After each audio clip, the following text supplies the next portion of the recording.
Hello friend, आप सभी को मेरा प्यार भरा नमस्ते। मेरा नाम है नमिल विष्ट और मैं हूँ देवालू के लास्ट चित्र और खूबसूरत से गांव हुआन गांव से। तो कुछ दिन पहले ना हमारे गांव में बर्फबारी हुई थी, बर्फ पड़ी थी और आजकल ना बर्फ पिघल के ऊपर बुग्यालों में चली गई है। और ना आप लोगों के बहुत सारे कमेंट और मैसेंजर पे भी मैसेज आ रहे थे कि आजकल आप कहाँ चली गई हो और आपके ना वीडियो क्यों नहीं आ रहे हैं। तो सही में मैं बता नहीं सकती हूँ कि ज़िंदगी में ना कभी कभी ऐसा टाइम भी आता है जब ना हम जीने की आस छोड़ चुके होते हैं। तो जैसा आपको पता होगा, पिछले साल अक्टूबर में मैंने अपनी मम्मी को खोया और जैसे जैसे ना हम उन यादों के सारे उसी दर्द के सारे जीना शुरू कर रहे थे। और ऐसे ना इस साल जनवरी में हमने अपने भाई को खोया, इकलौता भाई को। और हम 3 बहनें हैं और 3 बहनों का ना एक ही भाई था और एक की ना अभी शादी भी नहीं हुई, छोटी वाली बहन की इसी बैसाखी महीने शादी होनी थी। तो जनवरी में ये सब हो गया। तो सही में मैं आपको बता नहीं सकती हूँ कि अपनों को खोने का दर्द ना क्या होता है, जो कि और ख़ास करके अपने ज़िंदगी के उन ख़ास लोगों को, उन ज़रूरी लोगों को खोने का दर्द क्या होता है। वैसे मैं आप लोगों के सामने इमोशनल होना नहीं चाहती हूँ, पर हाँ कभी कभी हो जाती होंगी। वैसे मुझे रोने धोने वाली वीडियो अच्छी नहीं लगती हैं, पर जब कभी कभी ऐसा होता है ना कि जैसे लोग बोलते हैं कि आंसुओं से ना कुछ नहीं मिलता है, आंसू बहा के, पर इतना ज़रूर है जब हम रोते हैं ना, आंसू निकालते हैं, थोड़ा सुकून तो ज़रूर मिलता है।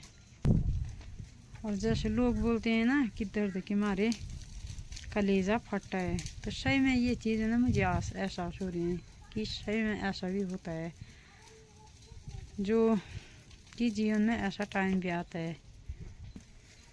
और खुशी के टाइम पे ना सारे पराये लोग भी अपने बन जाते हैं, जिन लोगों को हम जानते भी नहीं होंगे वो लोग ना हमारे साथ होने की बातें करते हैं।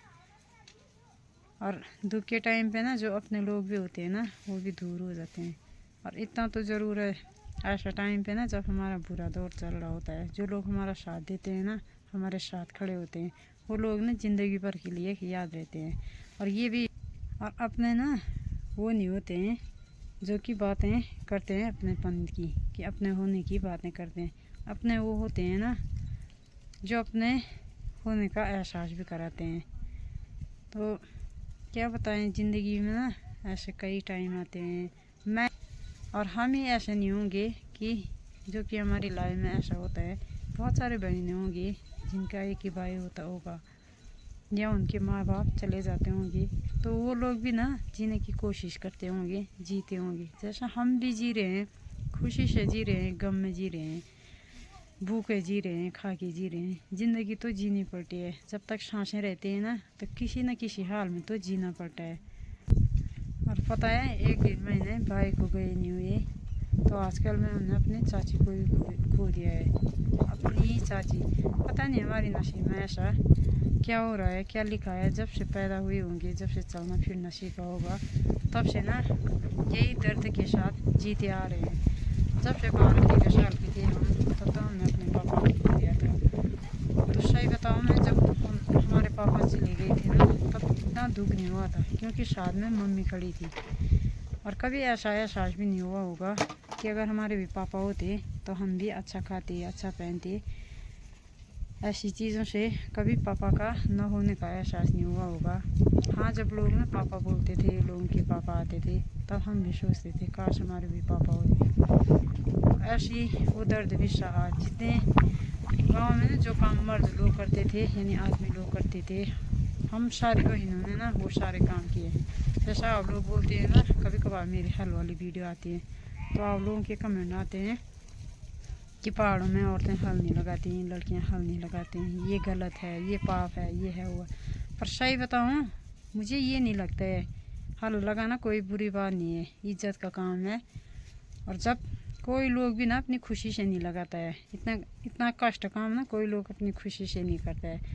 जिनकी लाइफ में ना ऐसी सिचुएशन आ जाती है, घर में कोई नहीं होता है, तो वो काम ना सारे करने पड़ते हैं। तो ऐसे ही पापा के चले जाने के बाद ना 6 साल तो मैंने प्रॉपर हल लगाया है। तो ना आप लोग यही बोलते हैं आप सारे काम कर लेती हो, कैसे कर लेती हो? तो सारे काम ना लोग कोई अपनी खुशी से नहीं सीखता है, ऐसे समय और सिचुएशन सारे काम सिखा देती है। तो जैसे हम जब तक ना लोगों पे निर्भर रहते हैं, लोगों के मन में आए कभी कर देते हैं, कभी मना कर देते हैं, 1000 ताने मारते हैं। तो इससे अच्छा ये है कि अपना काम खुद करो जहाँ तक हो सके। अगर जो काम ना हो पाए तब की तभी है। तो इसलिए ना हमने भी वो सारे काम करे हैं जो हमारे बस में थे, आज तक भी करते आए हैं। और जब से ससुराल आई होंगी तब भी यहाँ घर में अकेली रहती हूँ। कई सुख है, दुख है, कई चीज़ें होती हैं ज़िंदगी में, कई उतार चढ़ाव चलते रहते हैं। वो सारे भी खुद ही झेलने पड़ते हैं, चाहे सुख में हो या दुख में हो। तो इसलिए ना जैसे हम लोगों को बोलते हैं कि यार उसका तो ऐसा हो रखा है, वो ऐसा हो रखा है, ये हो रखा है, वो हो रखा है, वो तो अच्छा रहता है, उसको कोई फ़र्क नहीं पड़ता है, वो उन लोगों ने तो वो चीज़ें भुला दी होगी।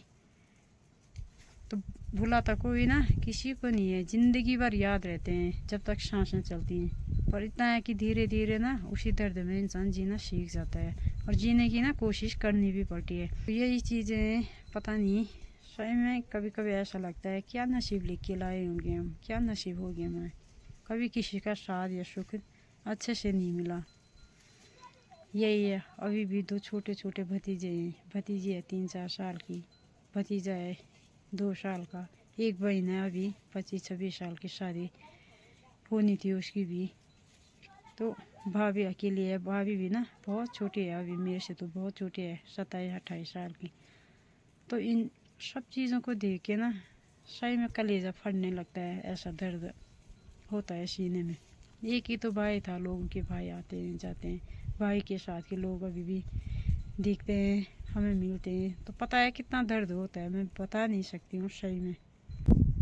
एक टाइम तो आ ही जाएगा हमारी लाइफ में भी, थोड़ा खुशी हंसी खुशी रहने तो हम लग जाएंगे, पर जो दर्द आज सीने में लग गया है ना, वो दर्द तो हमेशा कभी नहीं जाएगा जब तक हम जिंदे रहेंगे। पर धीरे धीरे इंसान ना यादों के साथ जीना सीख जाता है, सिचुएशन के साथ जीना सीख जाता है। और मेरे भगवान से यही दुआ है, इतने सारे दुख ना किसी के नसीब में न दे, किसी को न हो। मम्मी पापा तो सभी के जाते हैं, किसी के आगे तो किसी की बात में।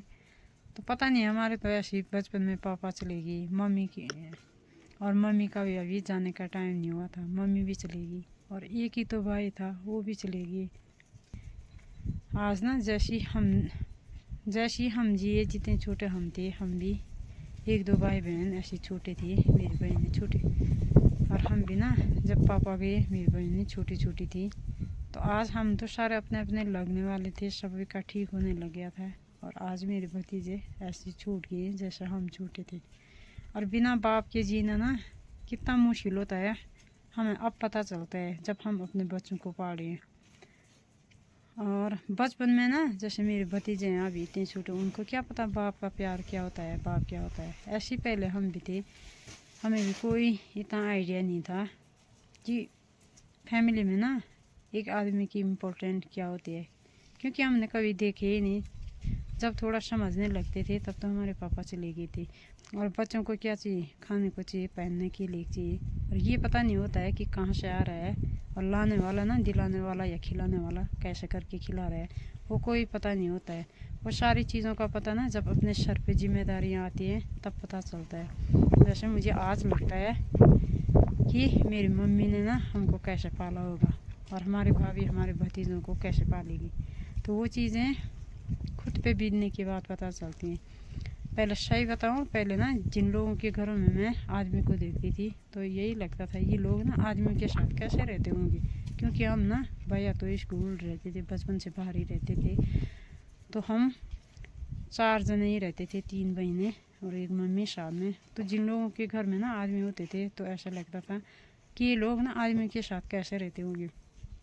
तो उस चीज़ का एहसास मुझे अब होता है कि फैमिली में बाप का प्यार क्या होता है, हस्बैंड वाइफ का प्यार क्या होता है, फैमिली में आदमी की इम्पोर्टेंट क्या होती है। तो वो चीज़ें समय के साथ पता लगती है। तो इतना सब पता होता है हमें कि ऐसा इतना मुश्किल होता है जीना या कमा के लाना या किसी को खिलाना ना, तो हम कभी उतनी चीज़ों की डिमांड भी नहीं करते अपने मम्मी से। जब कभी इंसान अपनी ज़िंदगी से हार जाता है ना, तो यही मैं भी सोचती हूँ कभी कभी, क्या वीडियो बनाऊँ, क्यों वीडियो बनाऊँ, छोड़ो। फिर जब आप लोगों के ना इतने प्यारे प्यारे कमेंट्स देखती हूँ तो सोचती हूँ कि आप लोग मेरे साथ हो, इतना सपोर्ट कर रहे हो, तो मुझे कोशिश करनी चाहिए। तो इसलिए ना मैं फिर सोचती हूँ वीडियो बनाने में क्या है, जब आप लोगों का इतना अच्छा सपोर्ट मिल रहा है ना, तो मुझे भी वीडियो बनानी चाहिए। तो आप लोगों का मैं बहुत बहुत धन्यवाद, जो ना आप लोग मेरे ऐसे टाइम पे भी साथ देते हो और मुझे हमेशा इतना सपोर्ट करते हो। तो आप लोगों की ना मैं हमेशा आभारी रहूँगी।